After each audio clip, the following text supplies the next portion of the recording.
보톨도 지오반이라고 하는 스승이 있습니다.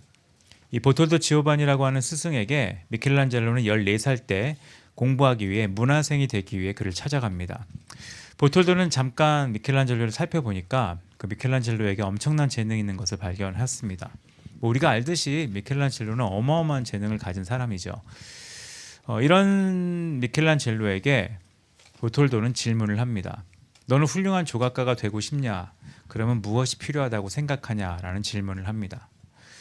미켈란젤로는 잠깐 생각해 보다가 제가 가지고 있는 재능과 기술을 더 발전시켜야 된다고 생각합니다 라고 대답을 했습니다. 보통 이 대답이 정상적인 대답이죠. 내가 갖고 있는 기술, 재능을 더 발전시켜서 최고의 조각가가 되는 것이 맞다고 생각합니다라는 대답은 아마 일반적인 대답이고 지금 현대에는 맞는 대답이라고 생각합니다. 근데 보톨도는 이 대답에 대해서 잘못된 대답이라고 말을 합니다. 아니다. 그보다 너는 네 재능을 무엇을 위해 쓸 것인지를 먼저 결정해야 된다라는 말을 했습니다. 그러니까 재능과 기술이 뛰어남보다 더 중요한 것이 그 재능을 어디에 쓸 건지, 어떤 목적을 위해 쓸 건지, 어떤 생각을 가지고 사용할지를 결정하는 게 중요하다는 말을 했다는 겁니다. 그리고 보톨도는 미켈란젤로를 데리고 나가서 두 곳을 보게 합니다. 처음 간 곳이 술집이고 두 번째 간 곳이 성당이었습니다. 그 술집이나 성당이나 그 당시는 비슷한 것이 하나가 있었는데 조각상이 있었습니다. 술집 앞에 조각상은 사실 굉장히 멋있고 이쁘고 웅대하고 폼나는 조각상을 만들어 놨습니다. 그 이유는 사람들이 와야 되고 또 사람들이 와서 그 조각을 보면서 내가 이 정도의 수준의 곳에서 술을 먹고 즐기는 사람이다라는 생각을 하기 위해 그런 조각을 만들어 놓는 문화가 있었던 것 같습니다. 그 조각상을 보고 어떤 생각이 드냐고 이제 물어봤습니다. 그때 미켈란젤로가 대답하기를 술집 앞에 아름다운 조각이 있습니다라고 얘기를 했습니다. 그때 보톨도가 한 얘기는 그래 조각은 아름답지만 이 조각가는 결국 이 조각을 술집을 위해 만든 것이고 결국 그가 얻은 것은 술집에 이 조각을 팔아서 돈을 좀 번 것밖에 없다라고 대답을 했습니다. 그리고 나서 보톨도는 미켈란젤로를 데리고 성당으로 갑니다. 성당에 갔더니 조각상이 있습니다. 그 조각상을 보고 어떤 생각이 드냐고 물어봤습니다. 그 조각상은 뭐 그 당시 문화적으로 아마 술집 앞에 있는 조각상보다는 좀 덜 멋있었을 겁니다. 이유는 그냥 천사 조각상이었습니다. 그러니까 천사 조각상을 보고 어떤 생각이 드냐? 너는 이 천사 조각상과 술집 앞에 있던 조각상 중에 무엇이 더 마음에 드냐라고 물어봤습니다. 사실 모양이나 창의성이나 창작의 힘은 아마 술집에 있는 조각상이 훨씬 더 뛰어났었을 겁니다. 근데 미켈란젤로는 대답을 좀 주저했는데 스승은 이렇게 대답을 합니다. 똑같은 조각상이지만 하나는 하나님의 영광을 위해, 하나는 술 마시는 자의 쾌락을 위해 만들어졌다. 같은 재능이 있어도 이 목적과 방향과 생각에 의해 결과가 달라질 수 있다. 그리고 마지막에 이렇게 물어봤다고 합니다. 너는 네 기술과 재능을 무엇을 위해 쓸 것이냐? 그리고 네 기술과 재능이 무엇을 위해 사용되길 바라느냐라고 물어봤다고 합니다. 이런 질문은 아주 기본적인 것에 대한 질문입니다. 그 생각이 무엇인가? 우리가 보통 훌륭하다는 말을 하는 시대고 멋있고 훌륭하고 대단하다는 말을 사용하길 좋아하는 시대인데 실제로 사람의 훌륭함, 사람의 위대함은 어떤 결과에서 나오지 않고 생각에서 나옵니다. 미켈란젤로의 스승인 보톨도도 그것을 알고 있었고 그것을 미켈란젤로가 알기를, 그러니까 미켈란젤로의 기술과 능력보다 더 중요한 좋은 사람을 뛰어넘어 훌륭하고 위대한 미술가로 기억될 수 있도록 그의 생각이나 그의 가치가 다르기를 바랬다는 것을 이 예화를 통해 알 수가 있습니다. 하나님이 우리를 대하시는 모습도 비슷하거든요. 하나님은 우리를 대하실 때 이 보톨도의 모습과 비슷하게 우리를 대하십니다. 그러니까 하나님이 우리 가운데 뭔가 역사하시고 우리 가운데 행하실 때 하나님이 원하시는 것은 우리 겉에 어떤 결과, 겉에 어떤 모양이 바뀌기보다는 우리가 갖고 있는 관점이나 생각을 바꾸기를 좀 더 기뻐하신다는 겁니다. 잠언 말씀을 보면 여러 번 제가 언급했던 잠언 23장 7절을 보면 마음의 생각이 어떠하면 그 위인도 그러하다. 그 사람의 됨됨이, 그 사람이 훌륭하냐 훌륭하지 않냐, 그 사람이 좋은 사람이냐 나쁜 사람이냐의 결정은 그가 어떤 결과를 냈고 어떤 것을 만들어갔냐에 나오지 않고 결국 그 사람이 갖고 있는 생각에 의해 좌우된다는 것을 말을 합니다. 에베소서 4장 23절을 봐도 세 사람의 특징을 심령이 새로워졌다고 말을 하고 이 새로워지는 것, 그 생각, 관점이 어떻게 바뀌었느냐, 동기가 어떻게 바뀌었느냐, 뭘 어떻게 보느냐, 어떻게 의식하느냐로 그 사람의 변화가 나타난다고 말씀하고 있습니다. 올해도 아마 한 해를 보낼 때 우리 가운데 수많은 일들이 있을 겁니다. 근데 그 수많은 일들의 결과에만 집착을 하면 우리는 아마 좋은 사람과 훌륭한 사람이 보기보다는 결과 하나에 또 일희일비하는 그런 사람으로 우리 인생이 끝날지 모르겠다는 생각을 해 보았습니다. 이 생각을 할 때 제가 두 가지 얘기를 좀 나누고 오는 말씀을 정리하고 싶은데 제가 이번 주에 생각이 좀 많았던 일이 두 개가 있었습니다. 하나는 같은 날 있었던 일인데요. 이번 주 중에 제 아내가 수술을 했죠. 그래서 저는 수술 대기실에 앉아 있었는데 제가 보기에 굉장히 심각한 수술을 하는 사람들의 가족이 왔었습니다. 간담체 쪽의 수술인 것 같았어요. 그럼 굉장히 힘든 수술이고 가족들이 와서 막 심각하게, 대부분의 가족들은 심각한 대화를 나눠야 되는데 제가 그 가족 때문에 좀 기다리는 시간이 덜 지루하긴 했습니다. 그 세 명이 모여서 되게 밝은 표정으로 모여서 대화를 나누는데 그 아버지의 수술 얘기를 하기보다는 본인들 주식 투자 얘기를 했습니다. 근데 한 명이 주식이 좀 뛰었나 봐요. 되게 밝은 표정으로 저 좀 괜찮다. 근데 뉴스가 마침 지금 우리나라 주식에 관련된 이제 6천을 향해 갈 수도 있다 뭐 이런 것들이 나와서 굉장히 밝은 표정으로 동생인지 뭐 나이는 모르겠어요. 막 얘기하니까 한 명이 좋겠다 그러고 한 명은 넌 안 했냐, 자기는 안 했다 그래서 왜 그렇게 한심하냐 뭐 이러고 하면서 앉아서 계속 주식 얘기만 하는 걸 봤습니다. 사실 병원에 와서 아버지가 수술할 때는 아버지의 건강이나 뭐 가족의 건강에 대한 얘기를 하고 걱정을 하면 좋은데 그냥 주식 얘기만 열심히 하다가 계속 앉아 있는 걸 봤습니다. 좀 별로더라고요, 기분이. 근데 이거보다 좀 그랬던 거는 제가 사역이 있어서 제주도에 가야 되는데 비행기를 탔는데 제가 탄 비행기가 모두 자리에 앉고 앞에 문을 닫고 이륙하려는 직전에 저보다 한참 뒤쪽의 좌석에 한 명이 의식을 잃었다고 방송이 나왔습니다. 근데 방송이 이게 뒤에 이제 스튜어디스 소리가 나온 거예요. 의식은 없대요. 근데 맥박은 뛴대요. 막 난리가 난 거예요. 근데 저는 생각하기에 좀 나이 드신 분인 줄 알았는데 나중에 알았어요. 초등학교 6학년에서 중학교 1학년 정도 남자애였어요. 근데 이제 그런 애가 그렇게 된 건데 그것 때문에 방송이 계속 나왔어요. 응급 상황입니다. 응급 상황이 발생해서 의사 있으면 손 들어주세요. 그리고 나서 응급 상황입니다. 뭐 이제 응급대원이 탈 텐데 놀라지 말고 기다려 주세요. 뭐 이런 얘기를 쭉 한 거예요. 저하고 한 5명 정도는 계속 뒤를 이렇게 봤거든요. 상황이 어떤지. 제가 비행기 안에서 좀 놀란 게 요즘 시대인 것 같아요. 대부분 그냥 앉아서 게임하고요. 뭐 걱정하거나 그런 모습이 전혀 없고요. 이제 기껏 하는 멘트가 그거밖에 없어요. 왜 비행기 안 떠?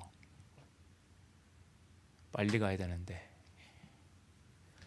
완전히 그 이익, 그 어떤 결과나 이익만을 생각하고 누가 아프거나 의식이 없거나 그런 것에 대한 생각을 전혀 하지 않는 이제 그런 거를 보면서 그런 생각을 했어요. 저 사람이 주식으로 대박이 났어도 참 별로겠다. 왜 사람이 갑질을 하는지, 그리고 비행기 타고 여행 가든 뭐 하든 이 사람의 인생이 어디 갔다 왔다고 자랑해도 참 별로인 사람들이겠다는 생각을 잠깐 해보게 되었습니다. 이런 생각과 연결되는 것이 어제 그 생명의 삶 묵상하신 분들은 아시는 내용이라고 생각을 합니다. 어제 묵상한 마태복음 8장을 보면 그 예수님이 하신 사건 두 가지가 기록이 되어 있습니다. 하나는 바다를 잠잠케 하신 사건이 하나가 나와 있고요. 하나는 귀신 들린 사람을 고치시는 사건이 나와 있습니다. 재미있는 거는 그 바다를 잠잠케 한 사건에서 제자들이 예수님께 간구하는 장면이 나옵니다. 이걸 일종의 기도라고 할 수 있겠죠. 그리고 귀신 들린 사람, 그 다른 복음서에는 돼지 귀신이라고 나와 있는 그 귀신 들린 사람이 그 귀신이 돼지떼로 들어가서 돼지가 다 죽어서 손해 보았을 때 그 돼지를 치는 사람들이 정중하게 예수님께 가서, 사실 정중하진 않았을 거예요. 몰려가서 표현을 그렇게 해놨어요. 간구하더라. 간구하는 장면이 나와 있습니다. 그 앞에도 기도고 뒤에도 간구입니다. 우리가 생각하는 일종의 종교적 행동 같은 것이고 우리가 예수님께 간구하고 생각하는 그런 것들을 이제 본문에 기록을 해놨습니다. 근데 이 두 개 구절도 너무 지금과 비슷한 것 같습니다. 앞에 나오는 내용은 예수님이 함께 계세요. 근데 내가 생각하는 거와 다른 상황이 벌어진 거죠. 파도가 치는 겁니다. 그러니까 어떻게 얘기합니까? 우리를 죽게 내버려 둘 겁니까? 라는 본인의 생각대로 예수님께 얘기합니다. 그러니까 예수님이 그 얘기를 듣고서 어떻게 합니까? 예수님이 그 얘기를 들으니까 바람과 바다를 꾸짖고 잔잔케 하십니다. 예, 하죠. 근데 뭐라고 하시냐? 어찌하여 무서워하느냐? 믿음이 작은 자들아라고 꾸짖는 장면이 나와 있습니다. 전 이 장면을 보면서 어떤 생각을 했냐면, 좋게 해석을 해볼까요? 바람이 심하고 파도가 치고 바다가 안 좋으니까 제자들이 예수님께 요청하니까 예수님이 바람과 바다를 잠잠케 했다. 되게 좋은 해석이죠. 근데 실제로 해석을 해보면 이런 뜻입니다. 예수님은 바람과 바다를 잔잔케 할 마음이 없으셨던 것 같아요. 왜냐하면 함께 하시잖아요. 함께 계시고 어쩌면 이 일을 통해 제자들에게 더 새로운 걸 가르치셨거나 아니면 평안을 배우게 하시거나 아니면 예수님과 함께 있을 때 안정감을 배우게 하거나 그런 것들을 가르칠 수 있는 기회인데, 이들은 그 기회를 내가 보이는 생각과 관점에 의해 나한테 해롭냐 해롭지 않냐, 나한테 이익이 되냐 이익이 되지 않냐의 관점 하나로 해석을 해버립니다. 그러니까 역사는 일어났으나 배운 게 없어요. 이게 어쩌면 신앙의 제일 큰 고민이라고 생각합니다. 경험은 있으나 배운 게 없어요. 뭔가 현상은 봤지만 배운 게 없어요. 뭔가 체험은 했지만 배운 게 없어요. 그 이유는 뭐냐? 겉에 행동 뭔가를 했지 생각이나 관점에 예수님의 것이 들어오지 않았기 때문에 그렇다고 할 수 있습니다. 뒤에 사건은 더 심해요. 그 귀신 들린 자가 나타나서 예수님이 불쌍히 여겨서 그 귀신을 내어 쫓습니다. 다른 복음서를 보면 이름이 군대라고 불리는 너무 많은 수의 귀신입니다. 그러니까 지나가는 돼지떼가 있는 걸 보고 귀신들을 내쫓으니까 우르르 돼지떼에 들어가서 돼지떼들이 몰살하는 장면이 성경에 기록되어 있습니다. 하나님의 역사, 두 가지 역사가 나타나죠. 귀신을 내쫓았고요. 또 하나의 역사는 같은 거지만 귀신 들린 자가 자유케 되는 정말 하나님이 이 땅에 오신 목적, 누군가를 회복하고 누군가를 자유케 하고 누군가를 치유하는 역사를 하신 겁니다. 근데 여기에 적극적으로 반응하는 사람이 딱 한 명이에요. 손해 보니까. 그러니까 예수님이 역사하시니까 손해 보니까, 예수님이 역사하니까 뭔가 불편하니까 예수님에게 할 수 있는 유일한 요청이, 그러니까 멀쩡한 자의 유일한 요청이 하나였던 거예요. 마을을 떠나 달라. 어쩌면 지금도 그럴 수 있는 시대라고 생각합니다. 두 가지의 극단의 모습이 우리가 하나님 앞에 나가는 모습인 것 같아요. 하나님이 우리와 함께 하시지만 왜 내 뜻대로 역사하지 않으셨어요? 나 죽게 하려고 합니까? 요청합니다. 그리고 뭔가 일이 일어나니까 하나님이 역사하셨다고 생각을 합니다. 근데 그거는 믿음이 작은 행동에 불과한 겁니다.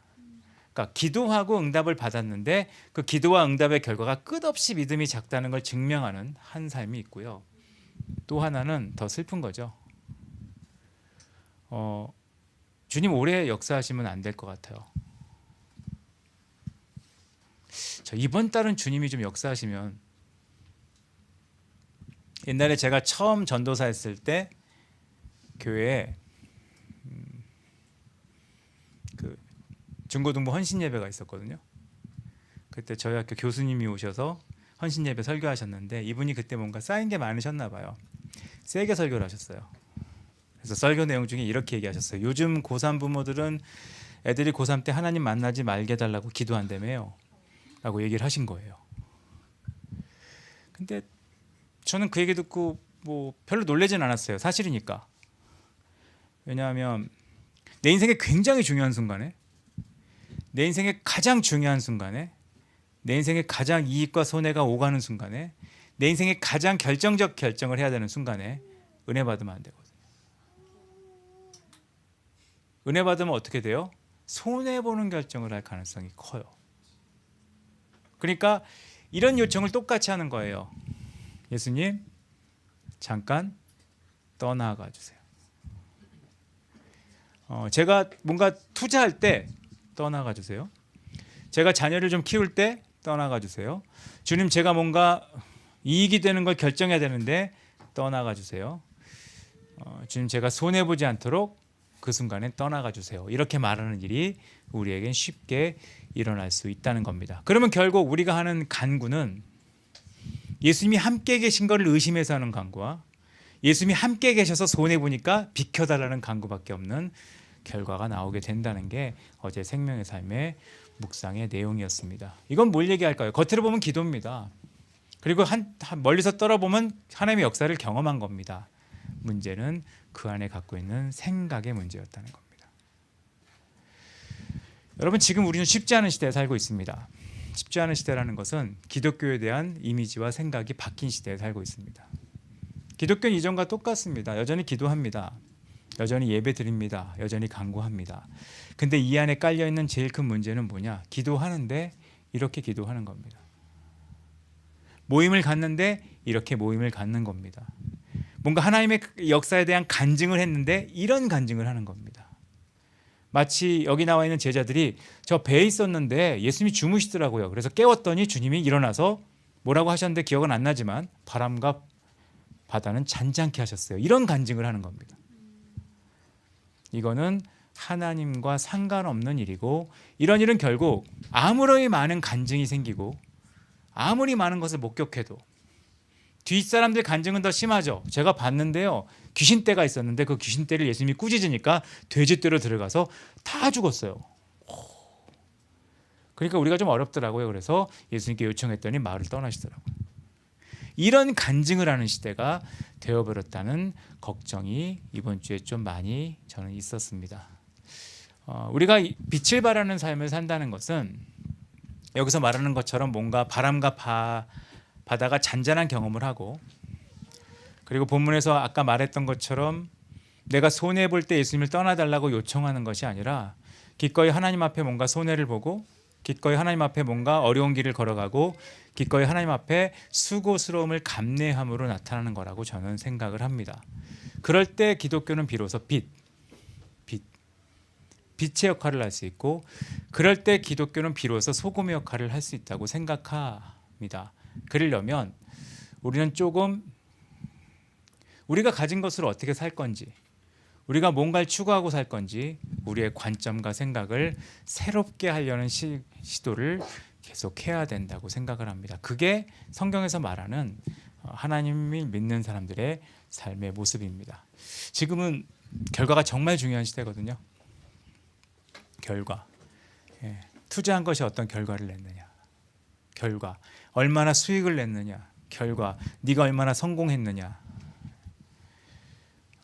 우리는 알잖아요. 그 결과가 우리에게 주는 영향력은 별로 없습니다. 지금 전 세계적으로도 그렇잖아요.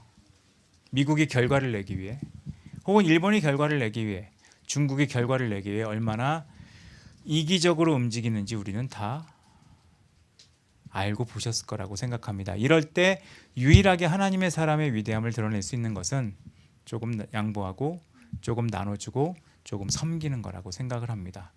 올 한 해 그런 마음으로 좀 살아봤으면 좋을 것 같아요. 내가 조금 손해볼 수 있는, 그리고 내가 조금 더 양보할 수 있는, 그리고 하나님이 나와 함께 계셔도 내 뜻대로 진행되지 않을 때 하나님이 나에게 가르쳐 주시려는 게 있구나. 옛날에는 신앙의 낭만이 좀 있었던 것 같아요. 뜻대로 안 되면 배울 것이 있나 보다, 이런 생각이 있던 시대가 있었거든요. 그런데 지금은 뜻대로 안 되면 간구를 해야겠구나라고 생각을 합니다. 전 그게 무슨 느낌이 드냐면 노조의 시위 느낌이 드는 거예요. 내 뜻대로 회사가 안 움직이는구나, 한번 시위를 해야겠구나. 세상은 그래서 아시죠? 로봇을 대신 쓰려고 하는 움직임이 생기고 있는 시대에 우리는 살지 않습니까? 좀 간구를 하는 거 좋아요. 하나님 앞에 뭔가 얘기하는 것도 좋습니다. 하지만 더 중요한 것은 내 생각을 주님께 맞추는 건데, 올 한 해 그런 노력들을 좀 하셔서, 성경에 기록된 가장 좋은 사람의 특징은 내가 많이 역사한 사람이 아니라 마음이 그냥 합한 사람이거든요. 주님 마음을 내가 좀 더 담을 수 있도록, 내가 주님 생각을 더 가질 수 있도록 노력할 수 있는 올 한 해가 되었으면 좋겠다는 생각을 오늘 잠깐 나누고 싶었습니다. 그게 위대한 사람입니다. 주님 마음 가진 사람, 주님 생각 가진 사람, 주님으로 인해 뭔가를 이룬 사람이 아니라 주님의 생각을 가진 사람이 가장 훌륭하다고 생각합니다. 사람의 훌륭함은 생각에서 나옵니다. 생각. 어떤 좋은 차를 탔다기보다 사실 그 차의 훌륭함은 운전하는 사람의 생각에서 나오겠죠. 제가 자주 얘기하는 깜빡이도 켜지 않는 외제차, 신호 무시하는 외제차, 그거는 차가 좋다는 걸 증명하는 게 아니라 나쁜 놈이 돈만 많다는 걸 증명하는 거거든요. 그렇게 되지 않기 위해 생각이 좀 더 훌륭해지고 생각이 하나님과 같아지시는 여러분 되셨으면 좋겠습니다. 같이 기도하겠습니다. 이 시간 잠깐 기도하고 싶어요. 우리의 생각을. 지금 뉴스를 보든 뭐 방송을 보든 다 결과 얘기밖에 없어요. 결과. 지금이 무슨 시대인데 뭐 투자 안 하냐, 지금 무슨 시대인데 주식을 안 하냐, 지금은 뭐 할 때다 결과밖에 없어요. 결과. 근데 그 결과, 뭐 세상도 정의에 의해서 움직이고 뭐 재판도 하고 별짓 다 합니다. 근데 왜 이렇게 우리 주변에 훌륭한 사람이 없는 거죠? 왜 이렇게 우리 주변엔 좋은 사람이 없는 거죠? 그리고 왜 이렇게 우리 주변엔 존경할 만한 사람이 없는 거죠? 그건 결과의 문제가 아니라 생각의 문제라고 생각합니다. 우리가 존경받을 만한 혹은 칭찬받을 만한 혹은 남에게 본받으라고 말할 만한 생각의 깊이가 좀 우리 안에 있도록 하나님 역사해 달라고, 주님 생각을 우리 가운데 좀 담을 수 있도록 우리 생각 가운데 역사해 달라고 잠깐 기도하는 시간 갖도록 하겠습니다. 같이 기도하겠습니다.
하나님, 우리 마음에 하나님의 생각이 부어지기를 소원합니다.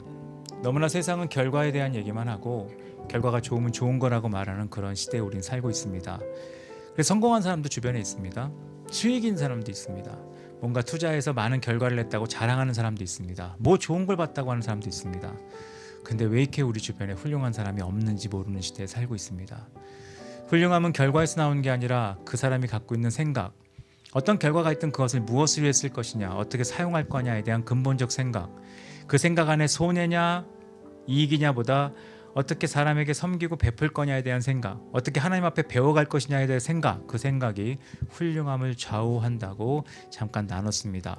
우리의 생각을 좀 바꿔주셔서 2026년은 우리에게 어떤 결과가 있고 어떤 손해가 있냐에 대한 것을 고민하는 한 해가 아니라 좀 더 주께 귀를 기울이고 배우고 사람을 섬기고 손해보고, 우리가 약간 힘들더라도 하나님이 더 놀라운 역사를 행하시길 바라고 기꺼이 그것에 대해서 지지하는 한 해가 될 수 있도록 하나님 우리 가운데 역사하여 주시옵소서. 지금은 우리 주 예수 그리스도의 은혜와 아버지 하나님의 놀라우신 사랑과 성령 하나님의 교통하심이 마음에 하나님의 마음을 두기를 소원하고, 지금 기도한 여기 있는 모든 한 명 한 명의 삶 위에 이제로부터 영까지 함께 있을지어다. 아멘.